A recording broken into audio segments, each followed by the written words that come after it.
پھر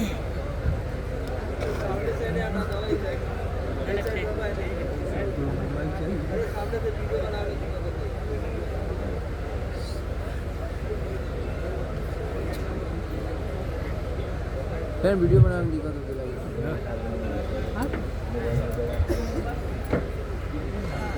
السلام علیکم ورحمۃ اللہ وبرکاتہ۔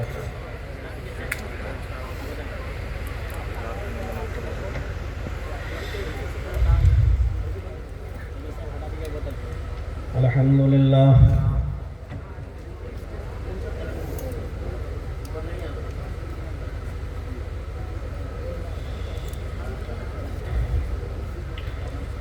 الحمد لله نحمده ونستعينه ونستغفره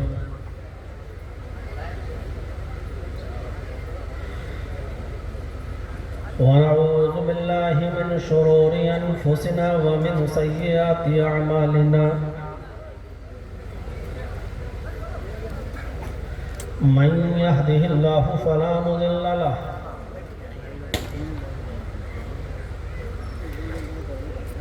ومن يضلله فلا هادي له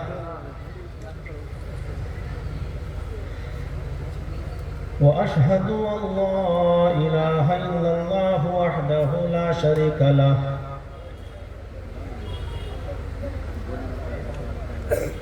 وأشهد أن محمدا عبده ورسوله أما بعد فإن خير الحديث كتاب الله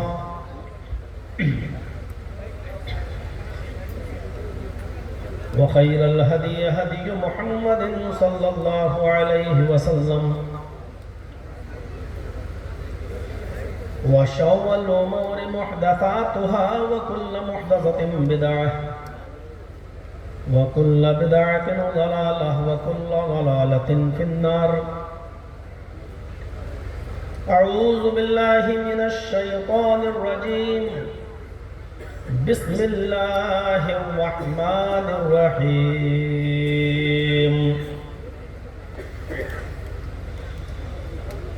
إنا أعطيناك الكوثر فصل لربك وانحر إن شانئك هو الأبتر رب اشرح لي صدري ويسر لي امري واحلل عقدة من لساني يفقهوا قولي۔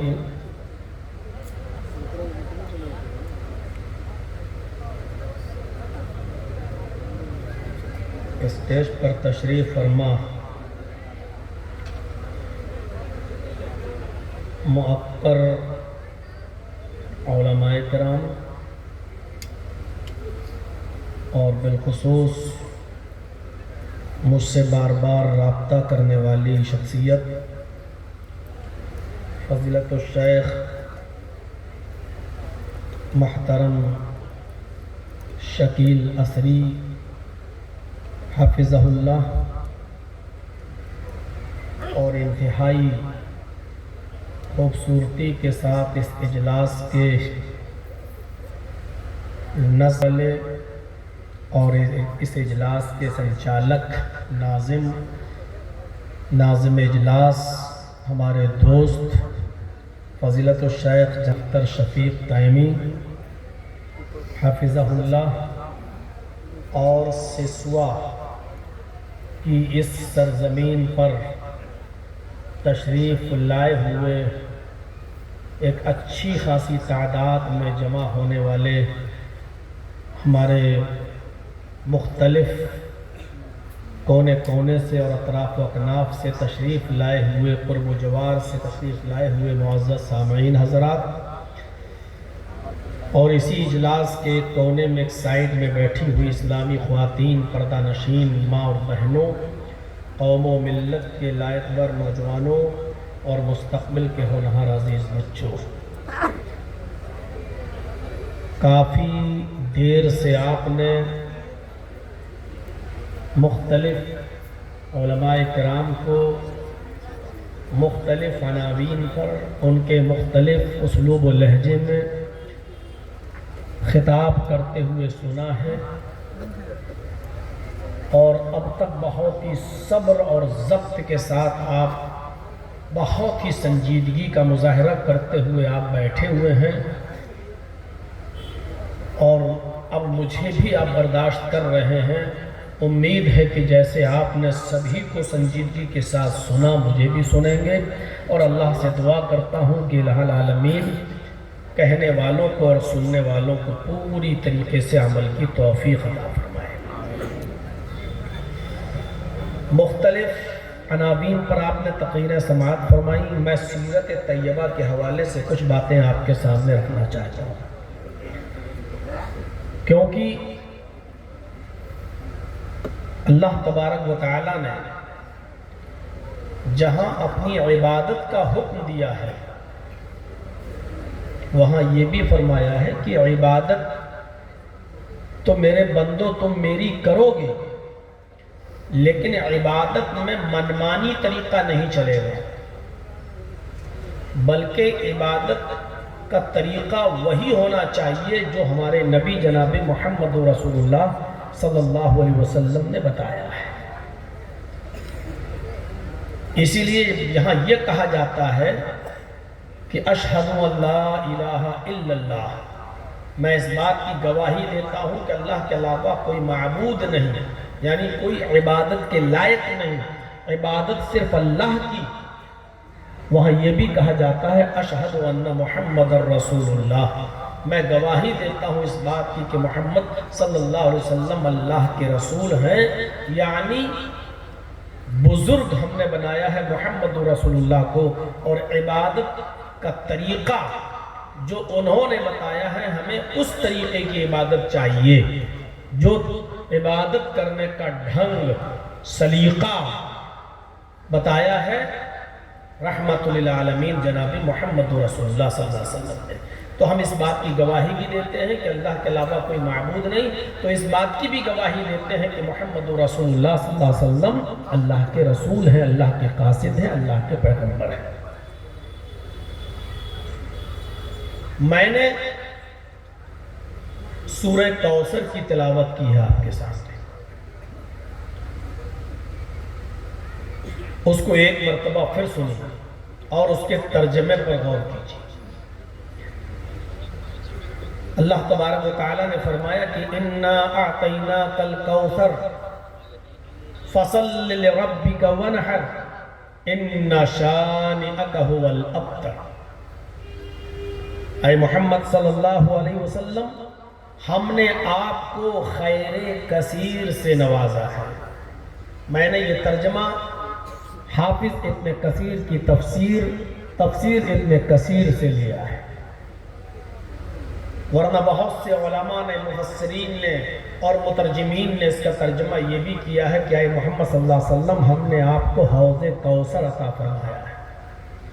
اِنَّا أَعْطَيْنَاكَ الْكَوْثَرَ، ہم نے آپ کو حوض کوثر عطا فرمایا ہے، لیکن میں نے ترجمہ لیا ہے حافظ ابن کثیر کی تفسیر ابن کثیر سے۔ حافظ ابن کثیر رحمت اللہ علیہ نے لکھا ہے کہ کوثر کثیر سے مشتق ہے، جس کا معنی خیر کثیر ہوتا ہے۔ یعنی اللہ تعالیٰ نے یہ بتانا چاہا کہ اے محمد صلی اللہ علیہ وسلم، ہم نے آپ کو صرف ایک ہی خیر اور ایک ہی بھلائی نہیں دی ہے، ایک ہی خوبی سے نہیں نوازا ہے، ہم نے آپ کو خیر کثیر سے، بہت سی خوبیوں سے، بہت سی بھلائیوں سے ہم نے آپ کو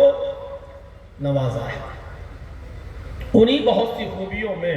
اور انہی بہت سی بھلائیوں میں حوض کوثر بھی ایک بھلائی ہے، خوبی ہے جو ہم نے آپ کو عطا فرمائی ہے۔ اے نبی صلی اللہ علیہ وسلم، ہم نے آپ کو خیر کثیر سے نوازا۔ فَصَلِّ لِرَبِّكَ وَانْحَرْ، شکرانے کے طور پر آپ اپنے رب کے لیے نماز پڑھتے رہیے اور قربانی دیتے رہیے۔ جیسے آپ پہلے نماز پڑھتے تھے، قربانی کرتے تھے، اسی طریقے سے آپ نماز پڑھتے رہیے اور قربانی دیتے رہیے۔ اِنَّ شَانِئَكَ هُوَ الْأَبْتَرُ، آپ کا دشمن ہی ابتر ہوگا، آپ کا دشمن ہی مقتول نسل ہو جائے گا، آپ کا دشمن ہی مٹ جائے گا، آپ کا دشمن ہی برباد ہو جائے گا۔ اس سورت کو اور اس کے ترجمے کو سمجھنے کے لیے جب تک ہم اس کے سبب ورود پر نہیں جائیں گے، اس کے شان نزول پر نہیں جائیں گے، تب تک ہم سمجھ نہیں پائیں گے کہ کس پس منظر میں یہ بات ہو رہی ہے۔ اللہ تعالیٰ نے یہ کیوں کہا کہ اے نبی ہم نے آپ کو خیر کثیر سے نوازا؟ اللہ نے یہ کیوں کہا کہ نماز پڑھتے رہیے، قربانی دیتے رہیے؟ اللہ کس دشمن کی بات کر رہا ہے؟ کس کو کہہ رہا ہے کہ وہ آپ کا دشمنی ہلاک ہوگا، برباد ہوگا، ابتر ہوگا، مقتول نسل ہوگا، بے نام و نشان ہو جائے گا، مٹ جائے گا، ہلاک ہو جائے گا؟ کس دشمن کی بات ہو رہی ہے؟ کس پس منظر میں یہ بات کہی جا رہی ہے؟ تو اس پس منظر کو سمجھنا بہت ضروری ہے۔ حافظ ابن کثیر رحمۃ اللہ علیہ نے لکھا ہے کہ نبی اکرم صلی اللہ علیہ وسلم کا جو پہلا نکاح ہوا تھا، پہلی شادی ہوئی تھی حضرت خدیجہ رضی اللہ تعالی عنہا سے، اس وقت نبی اکرم صلی اللہ علیہ وسلم کی عمر تھی 25 سال اور حضرت خدیجہ کی عمر تھی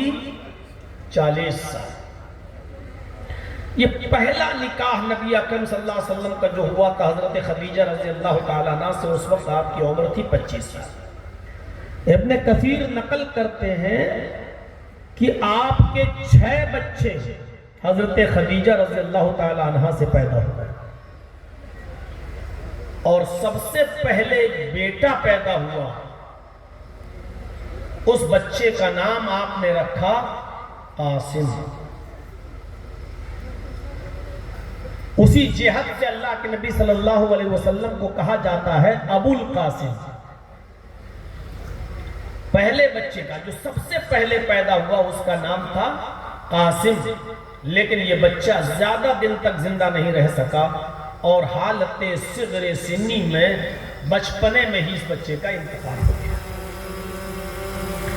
یہ بچہ رخصت ہو گیا، اس دنیا کو چھوڑ کر چلا گیا بچپن میں۔ اس کے بعد نبی اکرم صلی اللہ علیہ وسلم کو اللہ تعالیٰ نے 4 بیٹیاں عطا فرمائی، ایک ایک کر کے۔ سب سے بڑی جو بیٹی تھی جو پیدا ہوئی خدیجہ کے بطن سے، اس بچی کا نام تھا زینب، اور اس کے بعد جو بیٹی پیدا ہوئی اس کا نام تھا رقیہ، اور اس کے بعد جو بیٹی پیدا ہوئی اس کا نام تھا ام کلثوم، اور چوتھے نمبر پر سب سے لاسٹ میں جو بچی پیدا ہوئی نبی اکرم کی بیٹی، اس کا نام تھا فاطمہ رضی اللہ تعالی عنہ۔ یہ 4 بچیاں پیدا ہوئی۔ بیٹا پہلے انتقال کر گیا، 4 بچیاں پیدا ہوئی، اور اس کے بعد فاطمہ کے بعد پھر ایک اور بیٹا ہوا نبی اکرم صلی اللہ علیہ وسلم کا۔ یہ تحقیق ہے ابن کثیر رحمۃ اللہ علیہ کی، کچھ لوگوں نے اختلاف بھی کیا ہے، مختلف رائے بھی ہیں، لیکن جو آخر میں جو بیٹا پیدا ہوا خدیجہ سے، چھٹا بچہ لاسٹ میں، اس کا نام تھا عبداللہ، جن کو طیب اور طاہر بھی کہا جاتا ہے، طیب اور طاہر۔ لیکن یہ بچہ بھی صغر سنی میں انتقال کر گیا، ادھر قاسم کا انتقال اور ادھر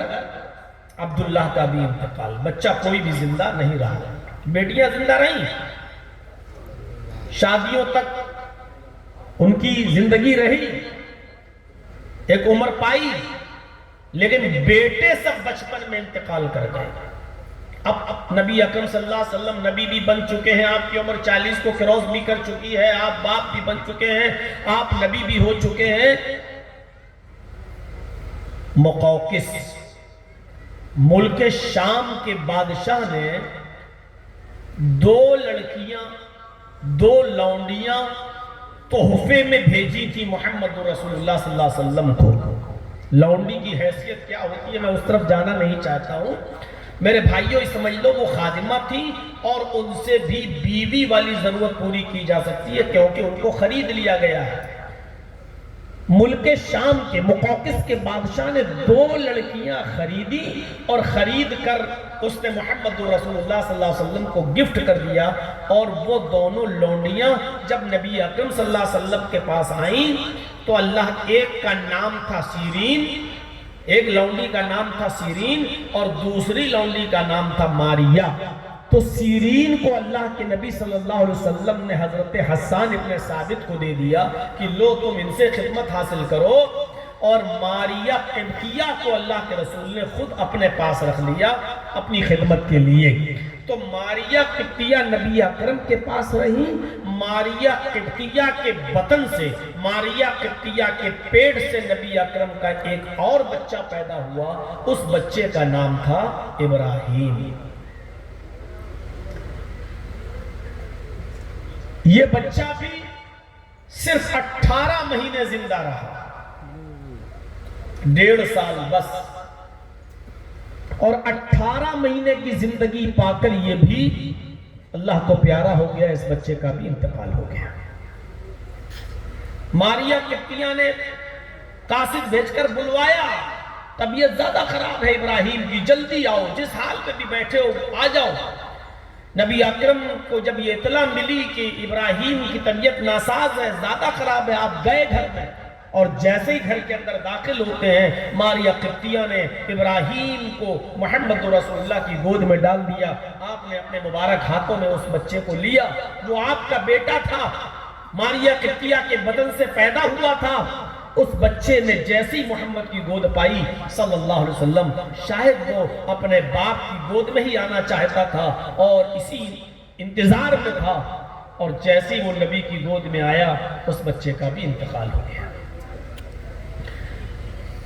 1.5 سال کی عمر میں ابراہیم بھی چل بسے۔ ابراہیم کے انتقال کے بعد نبی اکرم کو اتنا دکھ ہوا، اتنا غم ہوا۔ غم تو قاسم کے انتقال پر بھی تھا، غم تو عبداللہ کے انتقال پر بھی تھا، لیکن آپ نے اس غم کا اظہار نہیں کیا۔ لیکن جب آپ کا یہ تیسرا بیٹا جو ماریہ قبطیہ کے پیٹ سے پیدا ہوا، جب اس تیسرے بیٹے کا انتقال ہو گیا تو نبی اکرم صلی اللہ علیہ وسلم کے آنکھوں میں آنسو آ گئے اور آپ کا دل غمگین ہو گیا۔ اس بچے کی باڈی کو ماریہ قبطیہ کے پاس رکھ دیا۔ آپ نے اس کے باڈی کو جب ماریہ قبطیہ کے بستر پر رکھ دیا تو آپ کی آنکھوں میں آنسو تھے اور دل غمگین تھا۔ اس وقت آپ نے اپنے غم کا اظہار یوں کیا، جس کو امام بخاری نے بخاری شریف کے اندر کتاب الجنائز کے چیپٹر میں بیان کیا ہے۔ یہ غم کا اظہار اللہ کے نبی کچھ اس انداز سے کر رہے ہیں، ان العین تدمع والقلب يحزن، ان العین تدمع والقلب يحزن ولا نقول الا ما يرضى ربنا وان بفراقك يا ابراہیم لمحزونون۔ ابراہیم تیری جدائی سے میری آنکھیں اشک بار ہیں۔ ان العین تدمع، اے میرے بیٹے تیری جدائی سے تیرے باپ کی آنکھیں اشک بار ہیں، میری آنکھوں میں آنسو ہیں، آنکھیں اشک بار ہیں۔ والقلب یحزن، اور دل غمگین ہے، دل مایوس ہے، دل پریشان ہے۔ اس غمگینی میں اور اس مایوسی کے عالم میں بھی میں اپنے رب کی دی ہوئی اور اس کی طرف سے نازل ہوئی اس قسمت پر راضی ہوں۔ وَلَا نَقُولُ إِلَّا مَا يَرْضَى رَبُّنَا، لیکن ہم اپنی زبان سے وہ جملے ادا نہیں کریں گے جس سے میرا رب ناراض ہو جائے۔ میں اپنی زبان سے وہ باتیں نہیں کہوں گا جس سے میرا مولا ناراض ہو جائے۔ وَلَا نَقُولُ إِلَّا مَا يَرْضَى رَبُّنَا، ہم اپنی زبان سے وہ باتیں نہیں نکالیں گے جس سے ہمارا رب ناراض ہو جائے۔ یعنی واویلا نہیں مچاؤں گا، ماتم نہیں کروں گا، ہائے وائے نہیں مچاؤں گا، گریبان چاک نہیں کروں گا، جاہلیت کے نعرے نہیں لگاؤں گا، لیکن اے میرے بیٹے تیری جدائی سے آنکھوں میں آنسو ضرور ہے، دل غمگین ضرور ہے، ہم وہ جملے اپنی زبان سے ادا نہیں کریں گے جس سے میرا مولا ناراض ہو جائے، جس سے میرا رب ناراض ہو جائے۔ وَإِنَّا بِفِرَاقِكَ يَا إِبْرَاهِيمُ لَمَحْزُونُونَ، لیکن ہائے میرے بیٹے تیری جدائی سے میں غمگین ضرور ہوں۔ آپ کے یہ جملے خود بتلا رہے ہیں کہ اللہ کے نبی صلی اللہ علیہ وسلم کو کتنا غم ہوا تھا، اور اسی غم کے موقع پر جب آپ کی آنکھوں میں آنسو ہوں اور آپ کے پڑوس میں ابو لہب، ابو جہل، عاص بن وائل اور ان جیسے مشرکین مکہ اور کافرین جشن منا رہے ہیں، خوشیاں منا رہے ہیں، آپ بھی سوچئے کہ اگر آپ کے گھر میں کسی عزیز کا انتقال ہو جائے اور بغل میں جشن من رہا ہو تو آپ کے اوپر کیسے، اور وہ جشن بھی خوشی میں منایا جا رہا ہو، اس خوشی میں کہ محمد کا بیٹا مر گیا۔ سب سے زیادہ بڑھ چڑھ کر عاص بن وائل تھا اور ابو لہب، ان لوگوں نے یہ جملے ادا کرنا شروع کیے۔ جملے دیکھیے، ادھر اللہ کے نبی کی زبان سے جملے نکل رہے ہیں، بیٹے تیری جدائی سے میری آنکھیں اشوار ہیں، بیٹے تیری جدائی سے تیرے باپ کا دل غمگین ہے، یہاں یہ جملے، اور ادھر کافروں کے جملے، ابو لہب، ابو جہل، عاص بن وائل کے جملے۔ لوگوں خوش ہو جاؤ، محمد کا بیٹا مر گیا، محمد کی نرینہ اولاد مر گئی، محمد کے سارے لڑکے مر گئے، اب محمد کا کوئی لڑکا نہ رہا۔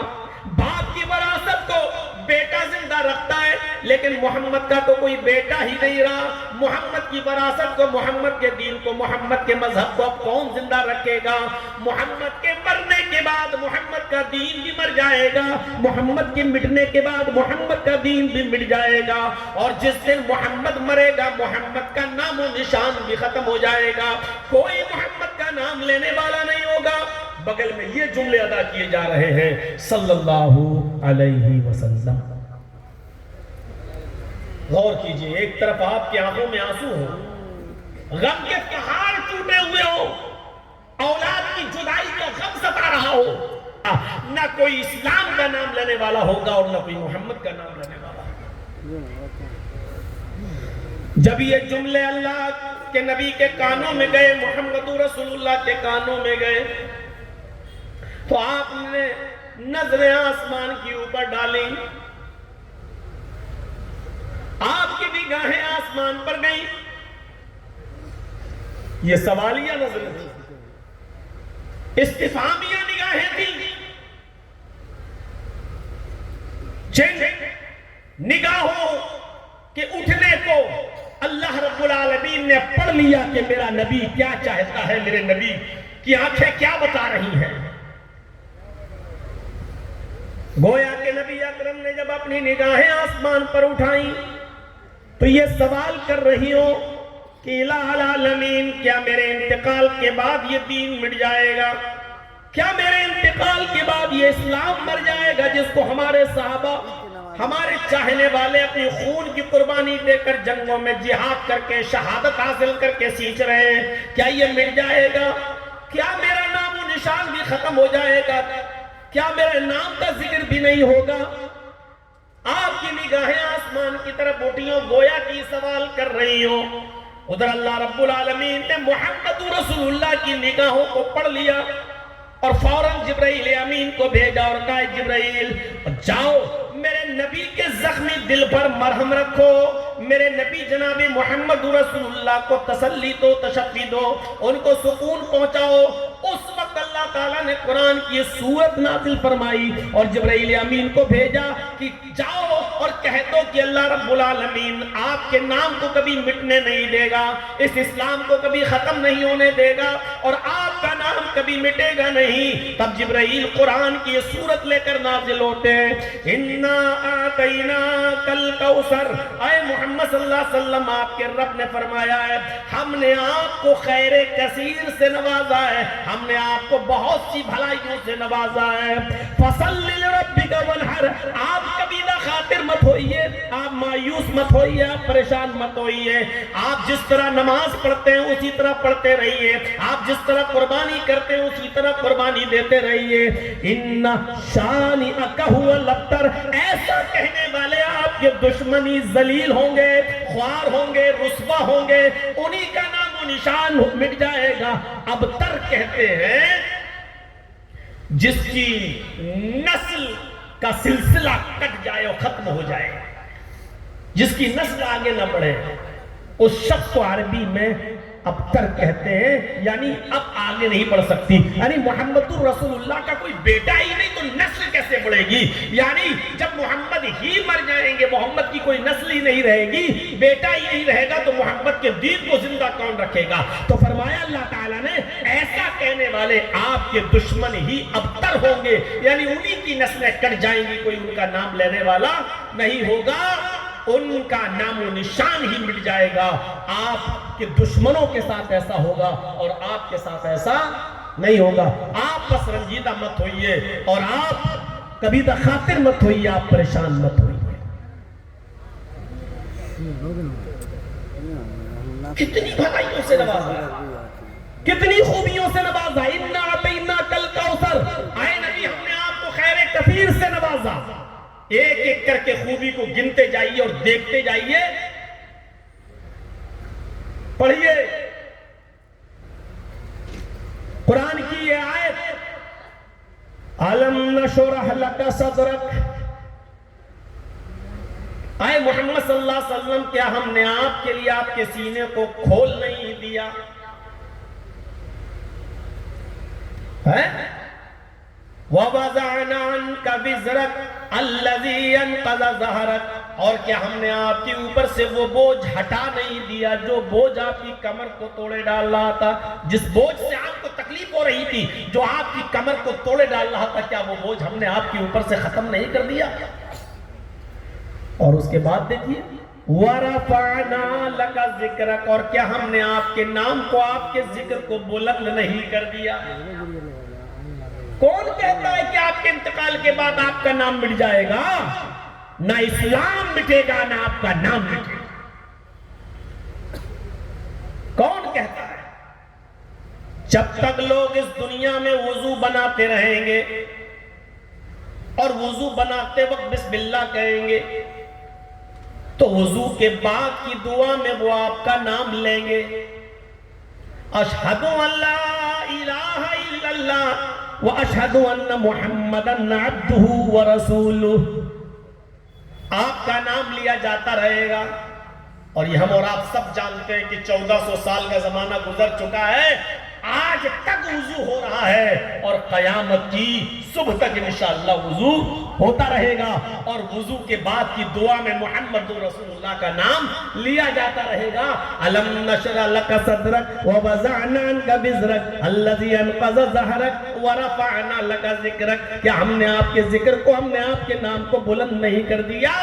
جب تک وضو بنتا رہے گا اور وضو بنایا جاتا رہے گا، آپ کا نام بھی لیا جاتا رہے گا، یعنی وضو قیامت کی صبح تک بنتا رہے گا تو قیامت کی صبح تک آپ کا نام لیا جاتا رہے گا۔ کون کہتا ہے کہ آپ کے انتقال کے بعد آپ کا نام و نشان مٹ جائے گا؟ مسجد کی بلندی پر کھڑے ہو کر جب میرا کوئی بندہ اذان دے گا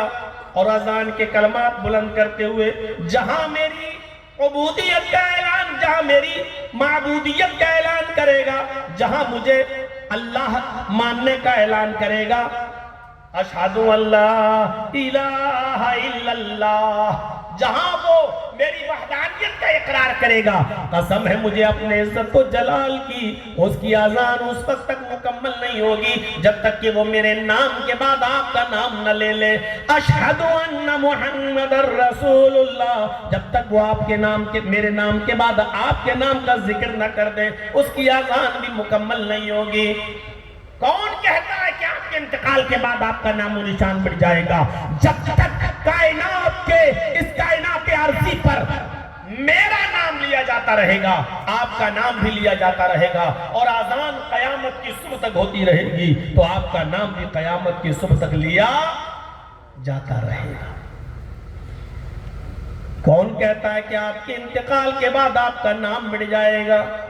اذان لا الہ الا اللہ پر ختم تو ہو جائے گی، میرے نام پر اذان ختم تو ہو جائے گی، لیکن اذان کے بعد کی دعا میں میرا بندہ آپ کا نام لے گا، اللہم رب هذه الدعوة التامة والصلاة القائمة آتی محمدا الوسیلہ والفضیلہ، وہ اذان کے بعد کی دعا پڑھے گا تو آپ کا نام لے گا۔ اے میرے حبیب، کون کہتا ہے کہ آپ کا نام و نشان مٹ جائے گا؟ انا اعطیناک الکوثر، ہم نے آپ کو خیر کثیر سے نوازا ہے، ہم نے آپ کو خوبیوں اور بھلائیوں سے نوازا ہے، اتنی خوبیاں اور اتنی بھلائیاں ہم نے آپ کے جھولے میں، آپ کے دامن میں ڈال دی ہیں کہ کوئی ان کو گن ہی نہیں پائے گا، آپ کا نام و نشان مٹ ہی نہیں سکتا ہے۔ کون کہتا جب تک میرا نام باقی رہے گا آپ کا نام بھی میرے نام کے ساتھ چلتا رہے گا۔ میرے بھائیوں، یہ اللہ رب العالمین اپنے نبی کو اشارہ کر رہا ہے، انا اعطیناک الکوثر، ہم نے آپ کو خیر کثیر سے نوازا۔ اذان کے بعد کی دعا بھی قیامت تک پڑھی جاتی رہے گی، تو نبی کا نام بھی لیا جاتا رہے گا۔ چلیے مسجد میں آ گئے، نماز پڑھیے، اے میرے نبی کون کہتا ہے کہ آپ کا نام و نشان مٹ جائے گا؟ جب تک دنیا میں نماز قائم رہے گی اور نماز پڑھی جاتی رہے گی، آپ کے نام کا ذکر بھی ہوتا رہے گا۔ اگر میرا بندہ اللہ اکبر کہہ کر اگر کھڑا ہو جائے گا اور میرا نام لے کر میری کبریائی بڑائی کا اعلان کر کے کھڑا ہوگا اور میری حمد و ثنا بیان کرے گا، اللہم باعد بینی و بین خطایایا، یا سبحانک اللہم و بحمدک و تبارک اسمک وتعالی جدک، الحمدللہ رب العالمین الرحمن الرحیم مالک یوم الدین، جہاں وہ حالت قیام میں میری کبریائی، میری بڑائی، میری حمد و ثنا بیان کرے گا، قسم ہے مجھے اپنے عزت و جلال کی، اس کی نماز اس وقت تک مکمل نہیں ہوگی جب تک کہ وہ تحیات میں بیٹھ کر آپ کا نام نہ لے لے، السلام علیکہ ایھا النبی، اور اشہد ان لا الہ الا اللہ و اشہد ان محمد عبدہ و رسولہ، اللہم صلی علی محمد، اللہم بارک علی محمد، جب تک وہ آپ کے نام کا ذکر نہ کر دے، آپ پر درود نہ بھیجے، آپ کی رسالت کا اقرار نہ کر لے، تب تک اس کی نماز بھی مکمل نہیں ہو سکتی ہے۔ انا اعطیناک الکوثر، اے میرے نبی کون کہتا ہے کہ آپ کا نام و نشان مٹ جائے گا؟ ہم نے آپ کو خیر کثیر سے نوازا ہے، ہم نے آپ کو بہت سی خوبیوں سے اور بہت سی بھلائیوں سے نوازا ہے۔ کون کہتا ہے کہ آپ کے انتقال کے بعد آپ کا نام مٹ جائے گا؟ یہ خوبیاں یہ محمد رسول اللہ صلی اللہ علیہ وسلم کو دی ہیں۔ دیکھ لیجئے آپ کتنا نام لیا جا اللہ صلی اللہ علیہ وسلم کا، 1400 سال کے بعد آج بھی کسی ملک کے بادشاہ کا نام صرف اس کی زندگی میں لیا جاتا ہے،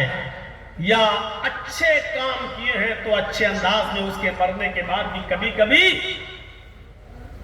اور برے کام کیے ہیں تو برائیوں کے ساتھ کبھی کبھی، لیکن صرف اسی ملک کے لوگ جس ملک کا وہ بادشاہ رہا ہے بس۔ لیکن 1400 سال گزر جانے کے بعد محمد رسول اللہ کو اس دنیا سے رخصت ہوئے 1400 سال گزر گئے، 1400 سال کے بعد صرف ہندوستان ہی میں نہیں، صرف پاکستان اور بنگلہ دیش میں ہی نہیں، بلکہ پوری دنیا کے اندر چلے جائیے، ورلڈ کا ریکارڈ دیکھیے، آج بھی ساری دنیا کے مسلمانوں پر،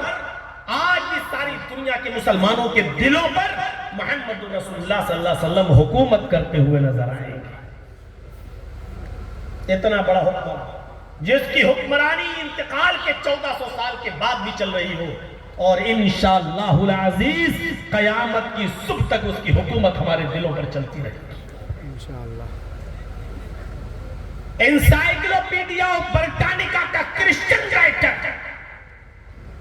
اپنی کتاب کے اندر لکھتا ہے، انسائیکلوپیڈیا میں لکھتا ہے، ایک لمحہ یعنی ایک سیکنڈ کے لیے بھی کوئی وقت ایسا نہیں گزرتا جس وقت اس سیکنڈ میں محمد رسول اللہ کا نام نہ لیا جا رہا۔ اس وقت ہماری گھڑی میں 1:55 ہو رہا ہے، اس وقت بھی دنیا کے کسی نہ کسی کونے میں فجر کی اذان کا وقت ہو چکا ہوگا، کسی جگہ پر ظہر کا وقت بھی ہوگا، دنیا کے کسی خطے میں اس وقت عصر بھی ہو رہی ہوگی، اور دنیا کے کسی خطے میں اس وقت مغرب بھی ہو رہی ہوگی، اور کہیں عشاء بھی ہو رہی ہوگی۔ یعنی اس وقت رات کے 1:55 پر بھی وہاں اذانوں میں نبی اکرم کا نام لیا جا رہا ہوگا، اشہد ان محمد رسول اللہ۔ آدھے منٹ کے بعد پھر کہیں قائم ہو رہا ہوگا، وہاں نام لیا جا رہا ہوگا، پھر 1 سیکنڈ کے بعد کہیں اور نام اذان ہو رہی ہوگی، پھر 1 سیکنڈ کے بعد کہیں اور قائم۔ انسائیکلوپیڈیا آف برٹانیکا کا کرسچن رائٹر کہتا ہے 1 سیکنڈ بھی ایسا نہیں جاتا کہ وہ سیکنڈ خالی ہو جس جس میں محمد رسول اللہ کا نام نہ لیا جا رہا ہو. وَرَفَعْنَا لَكَ ذِكْرَكَ، ہم نے آپ کے ذکر کو اتنا بلند کر دیا ہے، اتنا بلند کر دیا ہے کہ ایک سیکنڈ کے لیے بھی آپ کا نام اس دنیا میں سے غائب نہیں ہوتا، آپ کا نام خالی نہیں جاتا، آپ کو یاد نہ کیا جاتا ہو، آپ کو ہر وقت ہر سیکنڈ یاد کیا جا رہا ہے، آپ کا ذکر بلند ہو رہا ہے. آئے محمد صلی اللہ علیہ وسلم، یہ کافرین مکہ جو کہہ رہے کہنے دو، ہم نے تو آپ کے ذکر کو اتنا بلند کر دیا ہے کہ جو تصور بھی نہیں کر سکتا، کوئی سوچ بھی نہیں سکتا. یہ مقام، یہ مرتبہ دیا ہے اللہ تبارک و تعالیٰ نے محمد رسول اللہ. آئیے ایک اور ناحیے سے دیکھیں اللہ تعالیٰ نے اپنے نبی جناب محمد رسول اللہ کی شان میں کیا کہا. آپ کی پوری زندگی کو کس طریقے سے ہم تمام مسلمانوں کے لیے آئیڈیل اور نمونہ بناتے ہوئے اللہ رب العالمین نے فرمایا لَقَدْ كَانَ لَكُمْ فِي رَسُولِ اللَّهِ أُسْوَةٌ حَسَنَةٌ، تمہارے لیے محمد رسول اللہ صلی اللہ علیہ وسلم کی زندگی ایک بہترین آئیڈیل ہے، بہترین نمونہ ہے. اللہ نے صرف اپنے نبی کی زندگی کو نمونہ بنایا. ہم جھگڑتے ہیں نماز کیسے پڑھیں، ہم جھگڑتے ہیں روزہ کیسے رکھیں، ہم جھگڑتے ہیں حج کیسے کریں، ہم جھگڑا کرتے ہیں زکوٰۃ کیسے دیں. اللہ نے کہا کہ نماز اور روزے کا جھگڑا تو چھوڑو، تمہیں اٹھنا بھی ویسے پڑے گا جیسے ہمارے نبی اٹھتے تھے، تمہیں بیٹھنا بھی ویسے پڑے گا جیسے ہمارے نبی بیٹھتے تھے، تمہیں سونا بھی ویسے پڑے گا جیسے ہمارے نبی سوتے تھے، تمہیں کھانا بھی ویسے پڑے گا جیسے ہمارے نبی کھاتے تھے، تمہیں چلنا بھی ویسے پڑے گا جیسے ہمارے نبی چلتے تھے. تمہارا اٹھنا، بیٹھنا، لیٹنا، سونا، جاگنا، کھانا، پینا، شادی، بیاہ، زندگی کے تمام معاملات جب تک تم اس میں ہمارے نبی، ہمارے رسول کی زندگی کو آئیڈیل اور ماڈل نہیں مانو گے، ہم تمہاری عبادت کو قبول نہیں کریں گے. ہم جھگڑ رہے ہیں نماز کیسے پڑھیں، وہ کہتا ہے ایسے پڑھو جیسے میرے مولوی نے پڑھی، وہ کہتا ہے ایسے پڑھو جیسے ہمارے امام نے پڑھی، وہ کہتا ہے ایسے پڑھو جیسے ہمارے پیر نے پڑھی. اور اللہ کے رسول کہتے ہیں صلو کما رأیتمونی اصلی، ویسے پڑھو جیسے تم مجھے دیکھتے ہو نماز پڑھتے ہوئے. اور اللہ نے کہا لقد کان لکم فی رسول اللہ اسوۃ حسنہ، ہم نے تمہارے لیے محمد رسول اللہ کی زندگی کو آئیڈیل بنایا ہے. تم نماز و روزے کی بات کرتے ہو، تمہیں لیٹرین اور پیشاب اور پائخانہ